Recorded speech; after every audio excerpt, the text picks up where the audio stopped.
Hello guys! Welcome to today's Topic TV. Dalawang carnapper sa Caloocan City ang nabigong tangayin ang isang motor ng isang rider dahil sa keyless ignition. Alauna ng madaling araw, araw ng linggo, sa lungsod ng Caloocan, isang lalaki ang nag-book ng motorcycle ride sa isang ride-hailing app. Habang akmang sasakay na siya sa likod ng rider, isang motorcycle riding suspect ang biglang huminto sa tabi nila.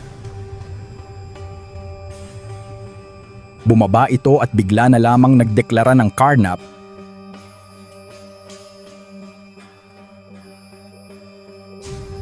Sabay binatukan ng rider at pilit siyang pinababa ng motor. Agad namang sumakay ang kasamahan ng suspect sa motor na tinangkang kunin. Pero heto ang hindi nila alam. Keyless ignition pala ang motor. Ibig sabihin, kahit anong pihit o sipa sa starter, hindi ito aandar kung wala sa kanila ang remote key.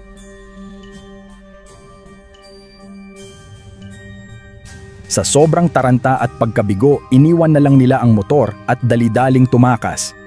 Mabuti na lamang at walang nasaktan sa insidente. Agad itong nai-report sa mga pulis at kasalukuyang iniimbestigahan gamit ang mga CCTV footage sa lugar. Ang keyless ignition ay isang makabagong teknolohiya na may maraming benepisyo, lalo na sa seguridad, anti-theft technology. Hindi basta mapapaandar kahit manakaw kung wala ang remote key.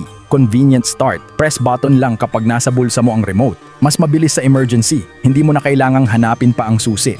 May auto-lock feature. Sa ibang modelo, kusa pang naglalak kapag lumayo ang may-ari. Sa madaling salita, ang keyless system ay malaking tulong laban sa carnapping. At ito nga ang dahilan kung bakit nabigo ang mga suspek sa insidenteng ito. Tips para makaiwas sa carnapping. Piliing mag-book ng verified at kilalang ride-hailing apps.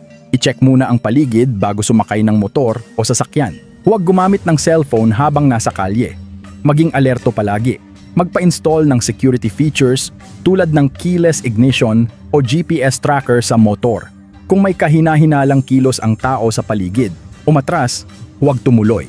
Iwasang bumiyahe mag-isa sa 10 oras ng gabi, lalo na sa madidilim o liblib na lugar. Isumbong agad sa barangay o PNP ang anumang kahina-hinalang aktibidad. Sa mundong maraming mapagsamantala, hindi sapat ang tiwala, kailangan din ang pag-iingat.